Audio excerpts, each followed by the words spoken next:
Yes, I am incredibly honoured to be chatting with King Carlos this morning. Have you ever heard yourself being spoken about so much while you're not in the room? That's the world of boxing. It's all about smack talk, man. We've been kind of getting into your boxing history, and it seems like an organic thing that's just kind of happened, that it wasn't a choice to go out and start a career as a boxer, but there's just a way of expressing yourself physically. Do you want to take it there? Do you want to go pro? Nah, definitely not. I don't think so. You know, I'm getting a bit on in the tooth now. You know, I'm now 37, going 38. So I think I've got to realise that you know, it's probably time to hang up my sporting career and worry about the kids now and maybe bring them forward. So you know, that's the way my wife wants it to head anyway. But she keeps telling me it's not about me anymore; it's about the kids. So yeah, no, we'll just have to wait and see, I suppose. How difficult is that? Because clearly you are still very physically capable.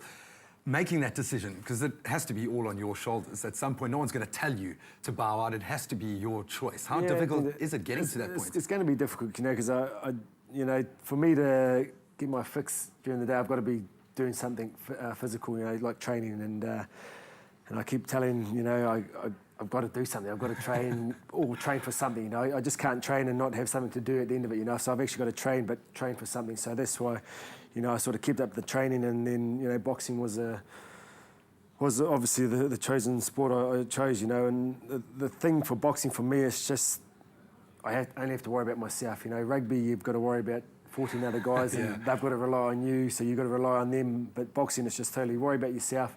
You know, you've got no one else to worry about, so, you know, it's a personal thing. So we've often seen you as a bit of a game breaker in that sense, that, you know, you had a knack for pulling it out of the fire. Is that something that you miss, that pressure of being that guy, the guy that gets to take the glory after you've won the day? Yeah, I don't miss it, but in saying that, I did enjoy that lifestyle, you know.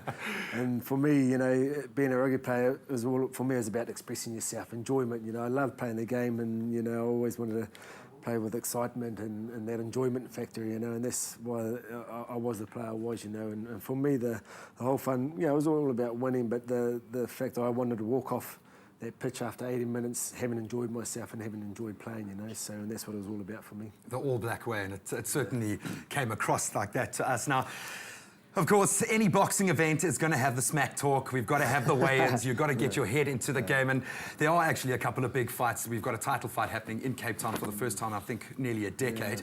We're going to hear from Jeremy Bean, the promoter, who gives us a bit of a window into why the fight night was staged here in Cape Town after such a long drought here in the Cape, and some of the significance of the title that's on offer tonight. Let's take a look. There hasn't been an SA title in Cape Town for over 10 years, and Toto Lebe is the current bantamweight champion. He's our only champion in Cape Town, and we found it fitting to put on this fight where he can fight in front of his home fans. So I think it's going to be a hell of a fight. I think it's going to go down to the wire, and I'm looking forward to it. It's too close to call. I don't know. I just wanted a good show, and I want the fans to be entertained. Oh, man. So it's looking good. You can see both fighters in prime conditions. You were saying that our title contender was a little overweight in the weigh-ins. Yeah, he was. It's interesting in the boxing game. You know, this is probably the first serious weigh-in I've been to, and you know, he came in only 200 grams overweight, so they gave him an hour to lose that weight. Otherwise, they had to strip him of his title. Still had to fight. But, you know, they stripped him of his title right there and then. So, yeah, it's a weird game. But, you know, just obviously drew me there in Calicoda Promotions. A title fight in 10 years, you know, it's a long time. So, well done to Calicoda Promotions and Jeremy and Steve and Saul for obviously organising this event. How did you get involved in this? Well, a good mate of mine, Saul, you know, he's a partner in Calicoda, and, you know, I've known him, and he sort of asked me to join in this event and you know, help promote it. So, you know, that's why I'm here. So I'm just glad to help out the boys. Add a little gravitas to the occasion. Exactly. Yeah, we're going to talk only rugby on the other side of a quick break. I'd love to catch up on your plans there.